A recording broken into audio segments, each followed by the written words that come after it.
Hi there, it's Mary Elizabeth, and I have a question today. Somebody asked me last week how I balanced being a mom and a homeschool educator, a teacher.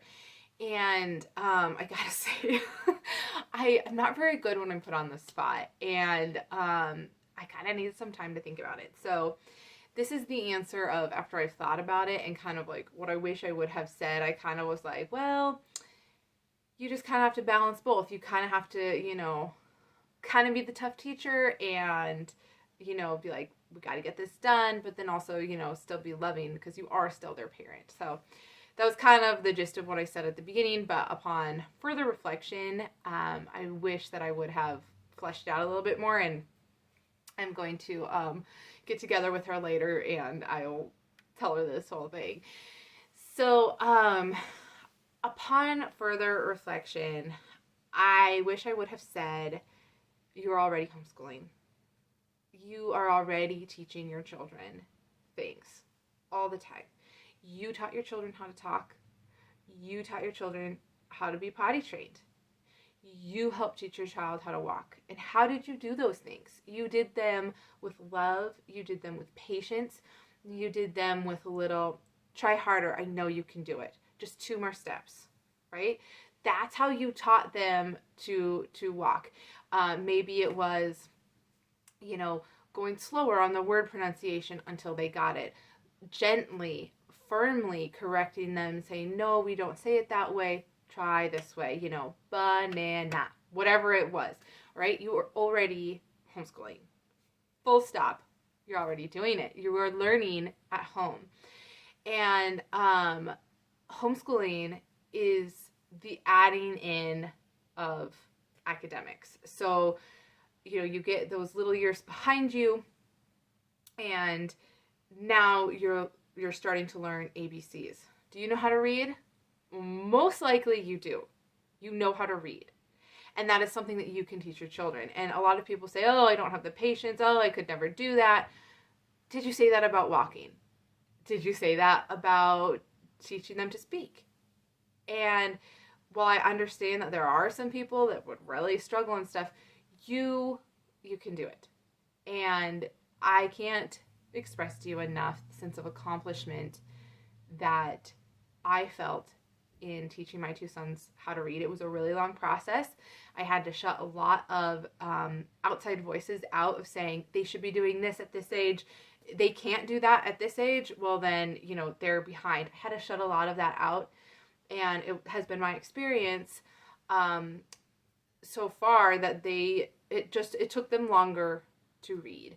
They were both fully fluent. My one son just in this last year, and my oldest son, he's been fluently reading for about 2-ish, 1.5 years, just like gobbling up any book I give him.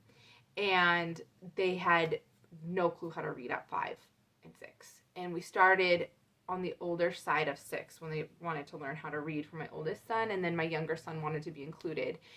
And so he learned to read, a year-ish, maybe a little less, after my older son started to learn to read too, because there was just that positive peer pressure. And we did it in our own way, in our own time. Again, like how you taught your child, there were days, nope, try a little, a little bit more, come a little closer, say that word again, or potty training, whatever you want to relate it to. There were harder days, there were easier days, and then it was the days of, okay, you have all the mechanics, you have all the tools for decoding, you just need the practice and standing firm in that practice time. So, that's what I wish I would have said, is that, you're already home educating. You're teaching them at home. And it's wonderful. So adding in academics. So the first thing you would need to do is, depending on what state you are in, each state has different homeschool laws. There are so many resources. I can leave a few linked below of like the Homeschool Legal Defense Fund. There are lots of other channels that go way more in depth about YouTube channels, that is, about homeschool laws whatever. It depends on where you are, and you want to make sure that you are abiding by those laws. And that is really important, as we are good citizens of this country, that we, obey those homeschool laws. So in my state, I live in Montana, we need to file a declaration of intent, which is simply the names and ages of students, their address, and basically a box saying, yep, checked it, they're homeschooling, I'm educating them. Just so that the superintendent of your county can kind of account for the bodies in his county of school-age children and kind of where everybody is. And so there's also, I know in some states and some districts, they can try to get away with, having a lot more information that you need to give on your declaration of intent. So you need to make sure that you know your laws, and you can say, I'm sorry, the law says this is exactly what I need to give you, and that's what I'm giving. I guess you could leave out, I'm sorry. So making sure you abide by the laws. Also, a lot of things every woman I have talked to does not know this. I haven't come across one who knew this. In your state, you have a law, you have an age of when your child needs to homeschool by.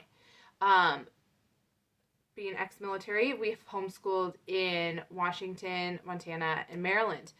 And all their ages were different of when they had to be enrolled. Also, different states have different subjects that they need to teach. I have different subjects that I need to teach in Montana than I had in Maryland. And so familiarizing yourself with homeschool laws and also the ages. That's what I was going to say. Is the ages, the homeschool ages are different for each state. So I know for sure in Washington it was 8. The child didn't need to be enrolled in any schoolwork, in any school, until age 8. And in Montana, I believe that is 7. I'd have to double check again. So make sure you know what age they need to start by. Our culture says, oh, they need to be in preschool at 3. They need to be in kindergarten. And no, they don't. So there were a lot of years when I didn't do anything. When I started doing my declaration of intent was when they reached that school age. I didn't do anything else prior to that because legally I didn't have to. I didn't have to say I'm homeschooling them.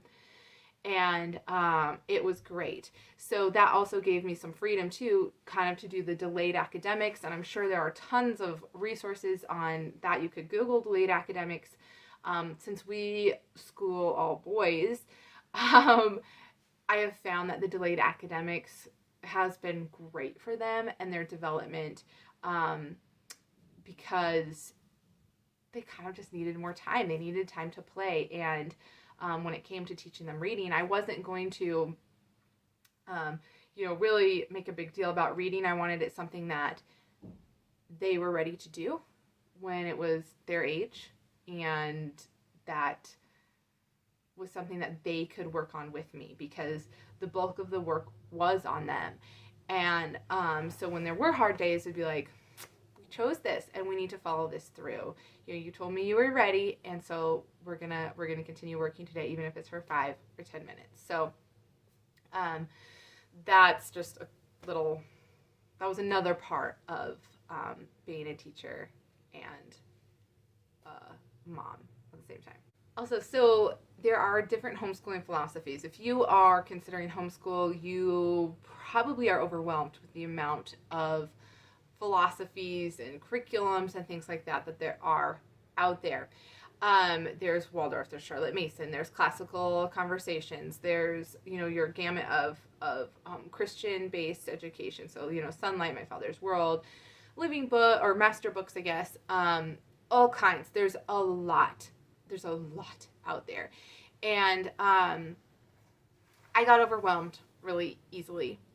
And I was like, nope, not doing that. Like, I can't try to figure out what one is best. Because as a parent, we all want what's best for our child. And I couldn't distinguish what was best.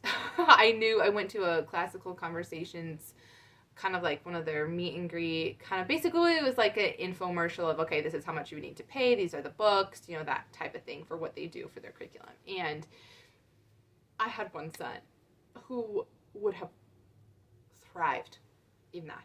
And one of my other sons would have killed him. Not literally, it just would have crushed his soul. He does not learn that way. So I pick and choose what I really, really like. And I'll go into that in a different video of kind of how I do my curriculum selection. And so I do kind of a little bit of everything, but my underlying base I have found, and how I started schooling kind of intuitively, was I started with this base of I am a mom. I am responsible for raising these humans. And my husband and I, we decided very early on, we wanted to raise men. We didn't want to raise boys. We wanted to raise men who would be productive citizens, who would love their families, who would go on to have a job and be responsible, all those things that we want for our children. And so I kind of school going forwards in that what can I do to help them continue on this journey of growing up and becoming a man? So what I have found that supports me the best in that, and my children, is kind of a Waldorf philosophy of education. Basically, and there's a lot, you can go a lot of different ways, kind of with any of these philosophies.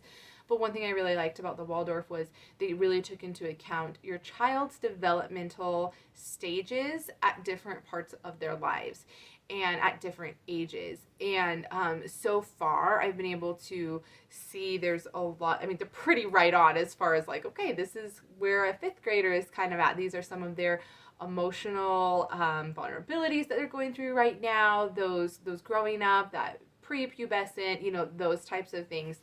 And so those have been huge helps for me because, again, balancing being a teacher versus being a mom, it's not either or, you're both all the time. Yeah, having that base has really helped kind of root me, I guess, to make sure that I am being both. I am meeting not only their academic needs, but also their emotional needs and where they are as well.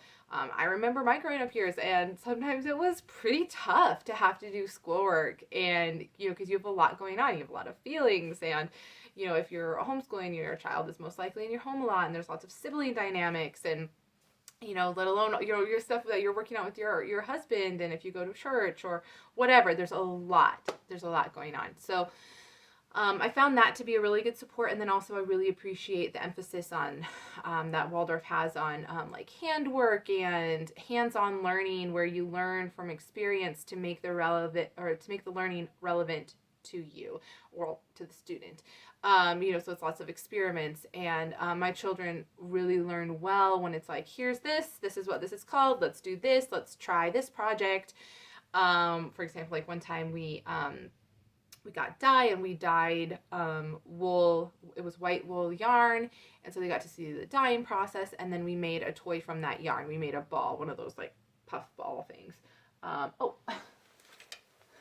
We made this, and so dyed it blue, and it was a really great experience, and we love these, and we use them for some of our math games in our morning time. But I just found that was a huge help for me. And so I think, that would be another part of balancing being a mother and a homeschooler, is that you figure out what you want, look ahead, because if you don't have a goal, you're not going to make it. And so far, having our goal, we've been able to make it and kind of stay on track. And again, I've been at this for 5 years. Time will tell, but so far it's been going great. So when we were homeschooling in Maryland, I had to meet with the teacher and say, this is what we've been doing. This, this is the curriculum, that kind of thing. So one thing she asked me, and this has stuck with me, one thing she asked me was, how many minutes a day would you say your children are reading? And I had no clue, because by that point my children were fluent readers, and we would go to the library and we would come home with a stack of books, and they would be picture books and chapter books and graphic novels, because that's what my boys started reading on. And there would just be a lot of books that we had in our house, even from ones that we owned. And I said, I don't know, but if I had to guess, I would say, together we spent probably about 30 minutes reading aloud, whether that was, okay, read your math problems, or we were playing games, or I was reading aloud to them, whatever, that's what it looked like. Or I had him, I think at that point I had him reading, aloud to me still for that read aloud practice. And she kind of chided me, and she was like, all right, well, here's some things you can do to maybe increase that time, or you can keep like a reading journal, and just have them reading more and just keeping track of that time. And she said, just so you know, children in public schools are reading for 3 hours a day. And so again, I don't think of these things on the spot. And later I was thinking about it. I was like, yeah, but there's a lot of kids in those classes. And, that 30 minutes that we spend of quality, okay, let's pronounce this correctly. Let's stop and look up that word. That is a completely different way of practicing than practicing in a school setting from what I've seen. And again, I'm a homeschool graduate, so I didn't learn to read in a classroom. But I, would imagine that one-on-one time where you're working together is going to be far superior than the hours that they were saying that you read. I don't know how that's even possible that they're reading aloud for 3 hours in a schoolroom in this day and age. I don't know how that works out. But that was an advantage of you being their mom. You can give them really quality time in what you're doing, and in that practice and in what they need. And so you can really tailor it. And again, that isn't, I'm a teacher or a mom, that's your both. As a mom, you need to have good reading skills. And as your teacher, I'm going to continue to help you. And this is what we're going to do, and that kind of thing. So I think it's both. So, and then the last thing I would just say is, you intuitively know, again, your child, and you know what's best for them. And if you're already leaning towards this, homeschool is going to be best for my child, then try to squash that doubt of, you're not good enough, it won't work, you can't teach them, they'll have all these holes in education, whatever it is. Because, again, you are already homeschooling, and you have been homeschooling. So thanks for watching, and thanks for spending your time with me. Appreciate that. If you have any comments or questions, of course, all that YouTube stuff, leave them down below. And I'll try to post some links that I had talked about, and just so you can have some quick links, because, nobody has time to try to go back and see what I was talking about and Google everything. So, yeah, keep giving your best to your family, and we'll see you next time.